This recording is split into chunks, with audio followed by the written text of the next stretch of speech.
Fashion के लिए भी एक जगह से दूसरे जगह जाना पसंद करते हैं। हाँ मैम, मेरा कैमरा ओपन नहीं हो रहा है 141 PS प्लग नाम से। क्या नहीं हो रहा है?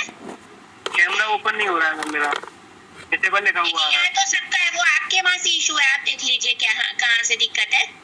मेरे यहाँ से तो कोई इशू नहीं है। हाँ, यहाँ से भी नहीं है कैमरा, ऐसा नहीं है कि कैमरा डिसेबल लिखा हुआ आ रहा है। कोई बात नहीं, आप अभी देख लीजिए क्योंकि अभी सर की क्लास 12:30 बजे से होगी।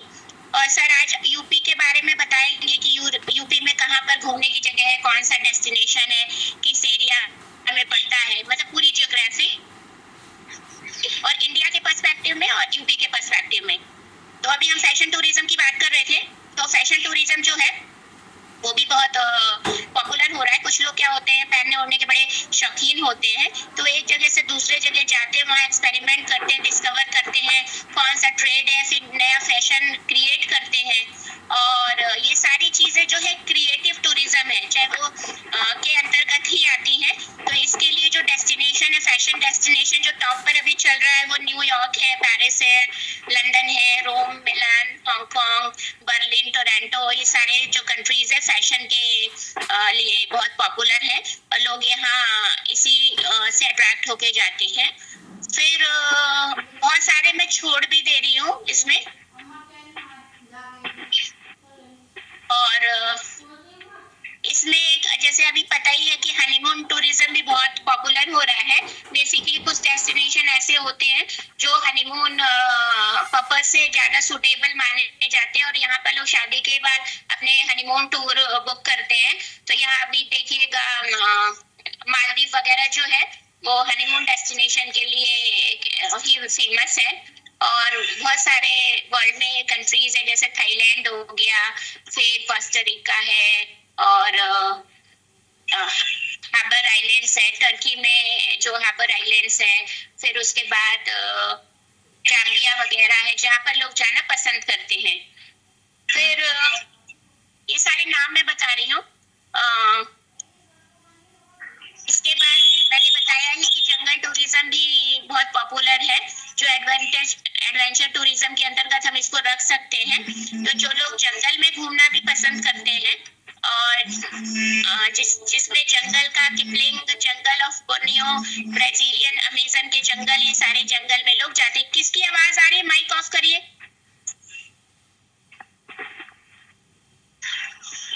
फिर एक आजकल पॉपुलर हो रहा है एलजीबीटी टूरिज्म। एलजीबीटी ग्रुप जो है वो गे, लेस्बियन, बाइसेक्सुअल और ट्रांसजेंडर लोगों का है।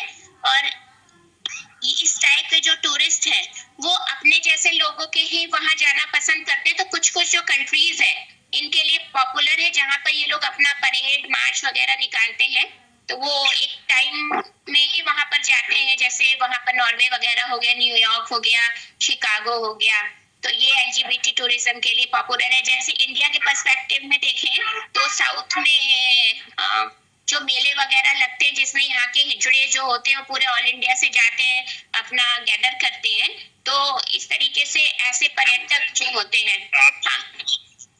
बताइए। आप आगे रिपीट कर सकती हैं क्या? आप आगे रिपीट कर सकती हैं? सुन पाना असमर्थ है मैं, आप आगे रिपीट कर सकती हैं? क्या चीज? LGBT tourism? जी, एलजीबीटी क्या है? हाँ, एलजीबीटी टूरिज्म जो है वो एक तरीके से जहाँ पर ऐसे टाइप के लोग गैदर, क्योंकि ये मार्जिनलाइज्ड ग्रुप है सोसाइटी के, तो ये अपने जैसे लोग ही खोजते हैं और इनकी कुछ मांगे होती है तो समय समय पर परेड वगैरह अपना निकालते हैं और अपनी आइडेंटिटी को एस्टैब्लिश करने के हमेशा से प्रयास करते हैं। तो यहाँ पर जो ऐसे टूरिस्ट हैं जिनकी सेक्सुअल ओरिएंटेशन, जेंडर आइडेंटिटी अलग है एक so called main stream normal people से, जिनको हम एलजीबीटी कहते हैं, टोटल ओवर, एल से लेस्बियन, गे से गे, बी से बाइसेक्सुअलिटी से ट्रांसजेंडर। तो इस टाइप के, और जब ये परेड वगैरह में जाते हैं तो इनको देखने और लोग भी जाते हैं। मतलब ऐसा नहीं कि यही लोग सिर्फ जाते हैं, ये तो इन्वॉल्व होने जाते हैं, उसमें पार्टिसिपेट करने जाते हैं, लेकिन देखने के लिए और लोग भी जाते हैं। तो ये सारी चीजें, मतलब ये जो एलजीबीटी का जो एक्टिविटीज है उसके लिए भी बहुत सारी कंट्रीज फेमस है, जिसमें मैंने बताया न्यूयॉर्क है, थाईलैंड है, शिकागो वगैरह है, और टोक्यो मेक्सिको है, फिर रियो डी जेनेरियो है, इस तरीके से जो शहर देश है वो एलजीबीटी के लिए भी फेमस है। लेकिन हम अगर इंडिया के पर्सपेक्टिव में देखें तो हमारे यहाँ फेयर एंड फेस्टिवल के माध्यम से हमेशा से गैदरिंग हुई है। तो जो हिजड़े वगैरह उनका भी एक अपना समय समय पर, एक साउथ में मैं भी नाम भूल रही हूँ, एक मेला लगता है 18 दिन का, जिसमें अरावन को ये लोग अपना पति मानते हैं, फिर वो बहुत सजते हैं पहले दिन परेड में, फिर दूसरे दिन वो विधवा की तरह रहते हैं। तो ये सारी चीजें एक रिचुअल परफॉर्म करते हैं। तो सारे हिजड़े पूरे इंडिया से वहां पर जुटते हैं, तो उनको देखने के लिए, उस मेले में को भी देखने के लिए बहुत लोग जाते हैं। तो इस टाइप का जो पर्यटन है हम उसको एलजीबीटी टूरिज्म कहते हैं। समझ में आया? मैं अभी आपको बता दे रही हूँ कौन सा नाम है, अरावन कोवलम शायद फेस्टिवल है वो। फिर अभी मैंने कल बात करी थी म्यूजिक टूरिज्म। म्यूजिक टूरिज्म भी अपने आप में पॉपुलर हो रहा है, और म्यूजिक ही के लिए अभी क्या है, विभाग जो फेस्टिवल ट्रेडिशनली आ रहा है, और अब उसको एस्टैब्लिश किया जा रहा है, पॉपुलर हुई है। उसके पहले पचंगा घाट था, बस वहीं पर वो मनाया जाता था, एक रिचुअल परफॉर्मेंस होता है। लेकिन अब जो सेलिब्रेशन होता है वो एंजॉयमेंट के लिए होता है, और वही देव दीपावली अब देखिए अयोध्या में मनाया जाता है, दीप महोत्सव है ना। इसी तरह ताज महोत्सव, गंगा महोत्सव, जिसमें बेसिकली म्यूजिक के कार्यक्रम को रखा जाता है। तो ये एक तरीके से सबके अंदर से ध्रुपद मेला हो गया, जहाँ पर बहुत देश विदेश लोग बाटे। पर जो पर्यटक है उनको पता होता है कि किस समय कौन सा म्यूजिक फेस्टिवल लगेगा, से वो जाते हैं, जिनको संगीत में ज्यादा इंटरेस्ट होता है। फिर अब आते हैं मेडिकल टूरिज्म। मेडिकल टूरिज्म आज के समय में बहुत बड़ी नेसेसिटी भी है, और ये पॉपुलर भी हो रहा है। तो कुछ ऐसे स्पेसिफिक शहर और देश होते हैं जहाँ पर हेल्थ सुविधा बहुत ज्यादा है, या वहाँ हॉस्पिटल्स अच्छे हैं, तो लोग अपनी जान बचाने के लिए, या रेयर जो डिजीज होती है, जो एक जनरल डिजीज से अलग होती है, इलाज अच्छे से अच्छे जगह कराना चाहते हैं। और लोग ये भी देखते हैं कि कहाँ लो प्राइस में हमें अच्छी सुविधा मिलेगी। अगर इंडिया के संदर्भ में देखा जाए तो बेंगलोर, चेन्नई, गुड़गांव, ये क्या है, मेडिकल टूरिज्म के तहत वो फ्लरिश हो रहे हैं, वहां पर हॉस्पिटल्स अच्छे हैं। तो जो हॉस्पिटल्स के अराउंड जो हमारी बेसिक नेसेसिटी या नीड्स है उसको पूरा करते हैं वहाँ के जो लोकल पीपल है। वहाँ देखिए आपको मेडिकल शॉप मिलेगा, पेइंग गेस्ट हाउस मिलेगा अराउंड द मेडिकल हॉस्पिटल। तो मेदांता ऑफ कोर्स एशिया का सबसे अच्छा माना जाता है हॉस्पिटल। हाँ, मेडिसिटी उसके इर्द गिर्द मिलती है। हाँ, द मेदांता मेडिसिटी, वो तो पूरा नाम है। तो ये कह सकते हैं कि मेडिकल टूरिज्म भी अपने आप में, जैसे अगर आप बनारस जाए तो हाँ, बीएचयू के आसपास आपको उसी पर मतलब डिपेंडेंट जो चीज है, बिजनेस आपको देखने को मिलेगा। फिर हम आते हैं जैसे रिलीजियस टूरिज्म की बात कर ले, ये मैं एक्चुअली अल्फाबेटिकली बता रही हूँ। तो रिलीजियस टूरिज्म जो सबसे पुराना, जिसको हम तीर्थाटन कहते हैं, इंडिया के संदर्भ में सबसे पहले लोग पर्यटन के पर्पज से रिलीजियस पर्सपेक्टिव से ही घूमना पसंद किए थे और घूमने जाते थे। क्योंकि अगर हमको आपने छोटे क्लासों में पढ़ा होगा तो हमारा जो प्राचीन भारत था वो जो सोसाइटी थी उस समय की, वो 4 वर्णों में विभक्त थी, और जो ह्यूमन लाइफ थी, मानव का जो जीवन था, उसको भी 4 आश्रमों में विभाजित किया गया था। और ये विभाजन इसलिए किया गया था क्योंकि लाइफ के जो 4 अल्टीमेट गोल थे, जिसको पुरुषार्थ कहा जाता था, उसी को अटेन करना था। और उसमें भी सबसे अल्टीमेट गोल था, वो था मोक्ष। तो इंडियन कॉन्टेक्स्ट में जो वैदिक सभ्यता में को अगर हम देखें तो मोक्ष सीधे सीधे प्राप्त नहीं कर सकते थे। तो मोक्ष प्राप्त करने का माध्यम था कि आप सारे मटेरियल सुखों को भोगते हुए मोक्ष की तरफ जाएं। और इसी पर्पज से उन्होंने लाइफ को और सोसाइटी को डिवाइड किया था, जिसको हम कहते हैं वर्ण आश्रम व्यवस्था। वर्ण में 4 वर्ण थे, उसमें अपनी हायरार्की थी। पहले ये कर्म पे आधारित थे, अनफॉर्चुनेटली धीरे धीरे सैकड़ों सालों के बाद वो जन्म पे आधारित हो गई, और उसी को अगर देखें तो उसी से जाति का भी मर्जर्स हुआ है। तो 4 वर्ण में सबसे सर्वोपरि था ब्राह्मण, क्षत्रिय, वैश्य, शूद्र। आप लोग सुन लीजिए, नहीं लिख पाइएगा तो बहुत लोग फेल हो गए हैं सर्किट गाइड में। मैं बहुत जल्दी वाइंड अप कर रही हूँ, आप हो इसको। गया। हाँ, आप अगेन बता, रिपीट कर दीजिए, अगेन कितने रिपीट कर लोग दीजिए। हैं? हाँ, तो वर्णाश्रम को पढ़िए। तो वर्णाश्रम में ब्राह्मण, क्षत्रिय, वैश्य, शूद्र थे। और जो ब्राह्मण और क्षत्रिय थे, वो बेसिकली ब्राह्मणों का काम था अध्ययन अध्यापन, तो उनको एकदम लीजर और रिलैक्स रखा जाता था। और जो अपने देश और सोसाइटी की सुरक्षा का भार क्षत्रिय पे था। वैश्य जो थे वो इकोनॉमिक वर्क में इन्वॉल्व थे। और शूद्र थे जो मीनियल जॉब्स करते थे, जो सबसे जरूरी थे। इसलिए पुरुष सूक्त में है कि जो ब्रह्म पुरुष है वो उसके जो पैर है, जांघ के नीचे वाला हिस्सा प्रॉपर वो शूद्र आता है, क्योंकि हमें पता है हमारी बॉडी का भार कौन वहन करता है, वो पैर ही वहन करता है।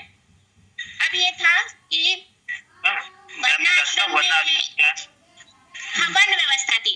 अब एक जब आश्रम व्यवस्था ये माना गया कि मनुष्य का उम्र जो है 100 साल है और 25-25 साल में डिवाइड कर दिया गया। तो पहला जो 25 साल है वो समर्पित होता था ब्रह्मचर्य। ब्रह्मचर्य मतलब आप लर्निंग करिए, आप गुरुकुल जाइए, वहां सीखिए, शिक्षा ग्रहण करिए। उसके बाद जब 25 साल के बाद आएंगे तो आप गृहस्थ आश्रम में प्रवेश करेंगे।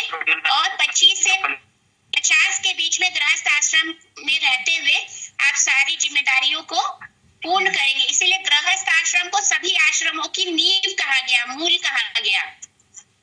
और फिर 50 के बाद आप वानप्रस्थी हो जाइए। तो वानप्रस्थी मतलब ही रिलीजियस टूरिज्म हम समझ सकते हैं कि आपने गृहस्थ आश्रम के मोह माया को छोड़ना है, तो थोड़ा आध्यात्मिकता और धार्मिकता की तरफ जाना है। तो आप अपने घर का त्याग कर दीजिए और आप पर्यटन करिए, तीर्थाटन करिए, समझिए कि दुनिया कैसी है, क्योंकि आपने खुद की जिम्मेदारी निभा ली। और 25 साल तक घूमते फिरते रहिए, फिर 75 साल में फिर वापिस आ जाइए। वो संन्यास आश्रम होता था, तब आप अपने घर में प्रवेश नहीं कर सकते थे। आप अपने गांव में रह सकते थे, कहीं और रह सकते थे, लेकिन आपकी जो अनुभव है, आपका जो एक्सपीरियंस रहा, वो उसको आप लोगों को बांटिए, शेयर करिए। और इस तरीके से संन्यास होते हुए आप फिर मृत्यु को प्राप्त होंगे और आप मोक्ष के अधिकारी हो जाएंगे। तो मतलब भागने वाला प्रोसेस नहीं रहा है कभी भी। जो वैदिक सभ्यता है उसमें भागने वाला प्रोसेस नहीं कि मोक्ष वही प्राप्त कर सकता है जो मोह माया से दूर रहने। पुरुषार्थी था कि धर्म अर्थ काम मोक्ष, है ना। और जो काम अर्थ का जो बेसिक है, जहाँ काम मतलब इच्छा, सारी इच्छाएं, चाहे वो मेंटल इच्छा हो, इमोशनल इच्छा हो, फिजिकल इच्छा हो, वो सब आप गृहस्थ आश्रम में आप पूर्ण कर सकते हैं। तो बहुत ये अलग है, मैं इसमें ज्यादा डीप में मैं नहीं जाऊंगी।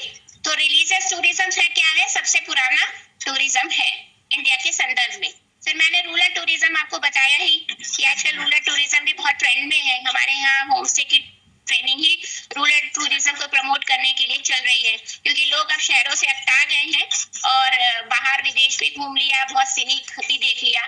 तो अब उनको क्रेविंग होती है कि हम ग्रामीण लाइफ जिए और उसमें हम पार्टिसिपेट करें। तो इस माइंडसेट को देखते हुए विभाग भी रूरल टूरिज्म को डेवलप और प्रमोट कर रहा है। और आजकल लोग विला वगैरह बना रहे हैं, रिजॉर्ट वगैरह बना रहे हैं, उसमें खेती करवा रहे हैं। आप उसमें जाके पार्टिसिपेट भी कर सकते हैं। फिर वाइल्ड लाइफ टूरिज्म और सफारी हॉलीडेज भी बहुत पॉपुलर है। हमारे यहाँ नेशनल पार्क वगैरह और वाइल्ड लाइफ सेंचुरीज है, यहाँ पर लोग जाते हैं और वहाँ पर सफारी वगैरह करते थे। पहले क्या था, हम लोग छोटे थे तो हम लोग जू जाते थे। तो जू में क्या होता था कि जब हम जाते थे तो सारे जानवरों को पकड़ पकड़ के जू में रखा जाता था। तब हमने देखा कि असली में शेर वगैरह कैसे होते हैं। लेकिन अब वो ट्रेंड चेंज हो गया। जू ले जाना, जू है उसमें जानवर बहुत कम है, लेकिन लोग पसंद नहीं करते। अब क्या होता है कि हम पिंजरे में रहेंगे, हम व्हीकल से घूमेंगे और जो जानवर है वो वाइल्ड लाइफ सेंचुरी वगैरह में खुले घूमेंगे। जब इको टूरिज्म पढ़ाया जाएगा आपको, तब मैं वाइल्ड लाइफ सेंचुरीज और नेशनल पार्क में अंतर बताऊंगी। अभी हम सिर्फ टाइप ऑफ टूरिज्म पढ़ रहे हैं, तो इसलिए मैं आपको एक नाम से अवेयर करा रही हूँ कि इसमें क्या होता है। फिर आजकल एक आता है सेल्फ गाइडेड टूर भी है, कि भाई सेल्फ गाइडेड टूर वही लोग करते हैं जो सोलो ट्रिप करते हैं। बहुत लोगों को सोलो ट्रिप करने में, बेसिकली ट्रैवलर्स होते हैं वो सोलो ट्रिप जो पसंद करते हैं, उनके लिए सेल्फ गाइडेड टूर है। वो अपना एक प्लानिंग कर लेते हैं कि हमको एक पॉइंट से शुरू करके डी पॉइंट तक जाना है, किस रास्ते से जाना है। तो वो किसी से सजेशंस नहीं लेते, वो अपना सर्च करते हैं, अपना मैप खुद बनाते हैं, खुद को इंस्ट्रक्ट करते हैं, सजेस्ट करते हैं और खुद ही घूमते हैं। फिर एक आता है स्पोर्ट्स टूरिज्म। आप जैसे कि हमें पता है कि स्पोर्ट्स की दीवानगी भी लोगों में बहुत ज्यादा है। तो अब क्या है कि अलग अलग जगह स्टेडियम वगैरह जहाँ स्पोर्ट्स ऑर्गेनाइज होता है वहाँ किया जाता है, और सबको पता है कि उसके लिए पर्टिकुलरली स्पोर्ट्स देखने के लिए भी पर्यटक इन्फ्लुएंस होंगे और वहाँ आएंगे। और जहाँ कभी पॉपुलर स्पोर्ट्स या कोई टूर्नामेंट होता है तो वहाँ उस देश और उस शहर में टिकट और जगह नहीं होती है। तो ये भी बहुत बूम कर रहा है स्पोर्ट्स टूरिज्म। अभी देखिए इकाना में वो हुआ था, क्रिकेट मैच हुआ था 2-3 महीने पहले, तो वहां पर बहुत भीड़ थी, यहाँ पूरा फुल था।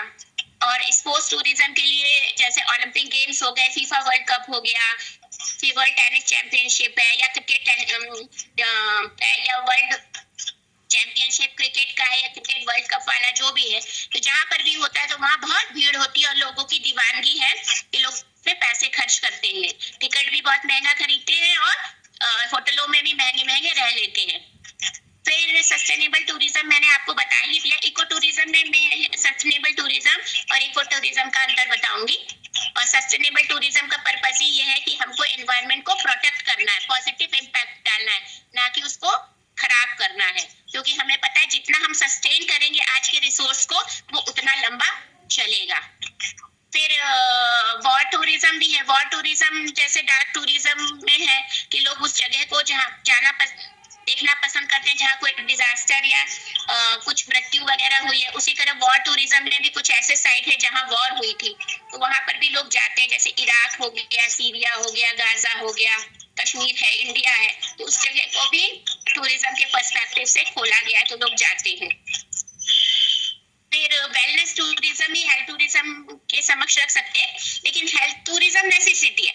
जैसे हेल्थ टूरिज्म में जब कोई बीमार होगा तभी जाएगा और इलाज कराने, लेकिन वेलनेस टूरिज्म में क्या होता है कि लोग सिर्फ बीमार नहीं होते, वो सिर्फ अपने हेल्थ और वेलनेस के प्रति कॉन्शियस होते हैं और साइकोलॉजिकल और स्पिरिचुअल एक्टिविटी करना चाहते हैं। जैसे बहुत जगह विपासना सेंटर है, बहुत जगह आपको स्पा मिल जाएगा, बहुत जगह आपको आयुर्वेदिक सेंटर है, वो रविशंकर जी का है ना एक, और पतंजलि ग्राम, इस टाइप के जो जगह है जहाँ पर एक नॉर्मल हेल्दी पीपल भी जाके अपने को हेल्दी रखने के लिए कुछ एक्टिविटी कर सकता है, जिससे उसको पीस ऑफ माइंड मिले और स्पिरिचुअली वो थोड़ा सा शांति उसको मिले और वो अपने हेल्थ की तरफ ध्यान दे। इसमें वो योगा करते हैं, मेडिटेशन करते हैं, पंचकर्म करवाते हैं, और इसलिए इंडिया बहुत पॉपुलर है। बाली, इटली, कैलिफोर्निया, वेलनेस टूरिज्म भी बहुत तेजी से बढ़ रहा है। और इस तरीके से आज हमने देखा कि कितने प्रकार के टूरिज्म है। बीच टूरिज्म भी है। बीच टूरिज्म में है कि जो पॉपुलर बीचेस है वहां पर लोग जाना घूमना पसंद करते हैं, और उसका एक समय पीक सीजन होता है, जैसे गोवा है तो वो न्यू ईयर पे जाना पसंद करेंगे, तो बहुत सारे बीचेस हैं, पॉपुलर बीचेस हैं, वहां जाते हैं। तो इस तरीके से बहुत तरीके के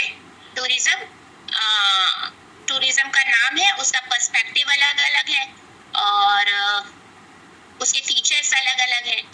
तो बेसिकली आप देख लीजिए कि लेकिन इंडिया के संदर्भ में जो पॉपुलर है वो एडवेंचर टूरिज्म है, बीच टूरिज्म है, कल्चरल टूरिज्म है, इको टूरिज्म है, मेडिकल टूरिज्म है और वाइल्ड लाइफ टूरिज्म है। इतने टूरिज्म इंडिया के पर्सपेक्टिव में पॉपुलर है। तो मैं आज की क्लास यही वाइंड अप कर रही हूँ, और अभी नेक्स्ट क्लास आपकी 12:30 बजे से होगी। आप लोग पानी वगैरह पी लीजिए और उसमें यूपी के डेस्टिनेशन को बताया जाएगा। आप सभी को मेरा नमस्कार। और जब ग्रुप डिस्कशन होगा आप अपने क्वेश्चंस को नोट कर लीजिएगा, उस समय मैं रेमेडियल क्लास लेके आपके क्वेश्चंस का समाधान कर दूंगी। चलिए, thank you ma'am. Thank you ma'am. Thank you ma'am. सुनो ma'am. Thank you ma'am. Thank you very much ma'am.